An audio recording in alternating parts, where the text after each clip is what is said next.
जय श्री राम मित्रों। Dictation start. इससे बड़ी विडंबना और क्या होगी कि एक और बिगड़ते पर्यावरण को लेकर लंबे समय से लगातार चिंता जताई जाती रही है।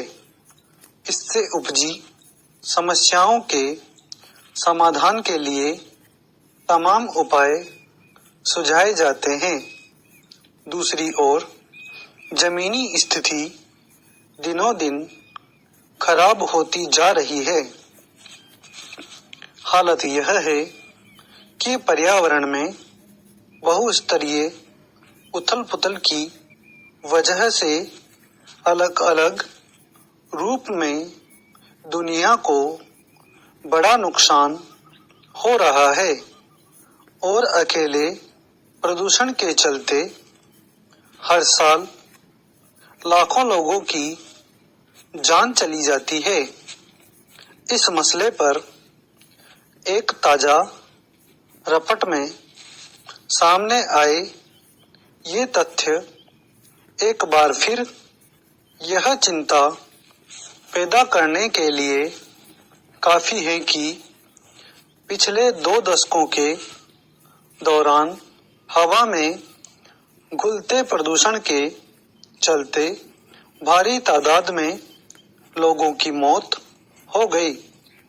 Centre for science and environment यानी CSE की एक नई रिपोर्ट के मुताबिक बीते 20 सालों में हवा में सूक्ष्म कणों यानी PM 2.5 में तेज बढ़ोतरी की वजह से होने वाली मौतों की तादाद कम से कम 2.5 गुना बढ़ गई है। भारत की पर्यावरण रिपोर्ट में यह बताया गया है कि दुनिया भर में वायु प्रदूषण के कारण पिछले 2 दशक में 60 लाख से ज्यादा लोगों की जान गई। अकेले भारत में इस अवधि में 10.67 लाख लोग दुनिया से चले गए।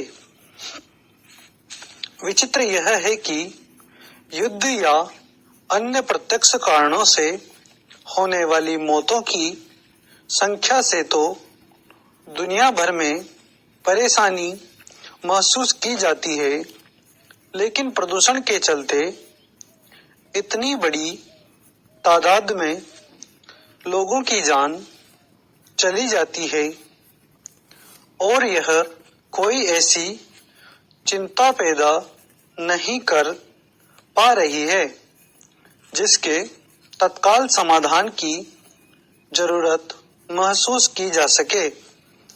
रिपोर्ट के मुताबिक 2019 में वायु प्रदूषण के जोखिम से जुड़े स्वास्थ्य प्रभावों से जीवन के पहले महीने में वैश्विक स्तर पर 4,76,000 शिशुओं की मौत हो गई।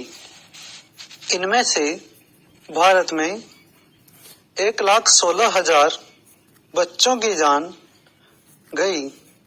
जाहिर है प्रदूषण की वजह से होने वाली मौतों के आंकड़े भयावह हैं। इस समस्या की चपेट में आकर जान गंवाने वाले ज्यादातर लोगों की जान बचाई जा सकती थी अगर समय रहते आबो हवा के जानलेवा स्तर पर पहुंचने से रोकने के लिए दुनिया भर में उचित उपाय किए जाते। लेकिन सच यह है कि पिछले कई दशकों से विश्व भर में इस मसले पर लगातार आयोजनों और सम्मेलनों के बावजूद प्रदूषण के असर की तस्वीर और बिगड़ती गई है। गौरतलब है कि PM 2.5 हवा में मौजूद वे सूक्ष्म कण होते हैं जो शरीर में गहराई से प्रवेश कर जाते हैं और फिर फेफड़ों और श्वसन नली में सूजन को बढ़ा देते हैं। इसके असर से शरीर में रोगों से प्रतिरक्षा प्रणाली कमजोर हो जाती है और सांस से संबंधित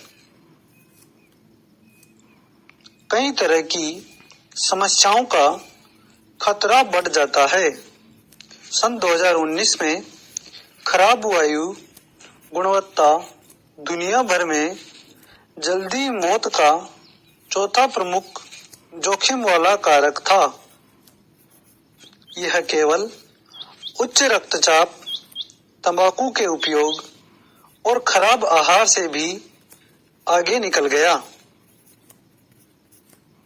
सवाल है कि इतने लंबे समय से वायु प्रदूषण के इस पहलू और कारक के एक जग जाहिर समस्या होने और इसके बारे में सब कुछ ज्ञात होने के बावजूद इसकी रोकथाम के लिए कोई ठोस कदम क्यों नहीं उठाया जा सकता, जबकि आए दिन राष्ट्रीय और अंतर्राष्ट्रीय स्तर पर पर्यावरण की बिगड़ती हालत और उसके समाधान को लेकर व्यापक पैमाने पर चिंता जताई जाती है।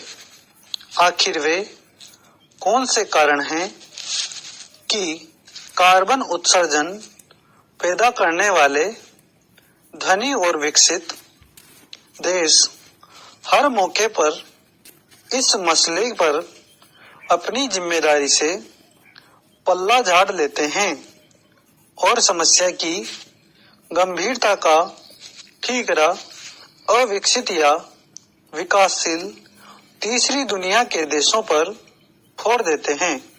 स्टॉप। धन्यवाद।